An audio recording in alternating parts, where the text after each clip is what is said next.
பூங்காவில் நடைபெறும் 63வது மலர் கண்காட்சியில் திண்டுக்கல்லின் அடையாளங்களான மலைக்கோட்டை, சுங்கடிச்சேலை போன்றவை காய்கறிகளை கொண்டு தத்ரூபமாக வடிவமைக்கப்பட்டு சுற்றுலா பயணிகளை கவர்ந்து வருகின்றன.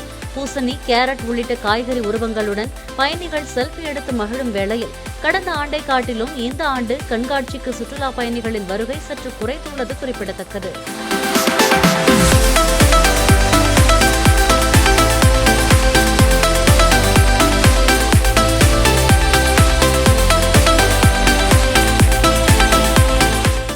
பிளே ஸ்டோர் மற்றும் ஆப் ஸ்டோரில் இருந்து பாலிமர் செயலியை QR கோடு மூலம் பதிவிறக்கம் செய்யுங்கள்.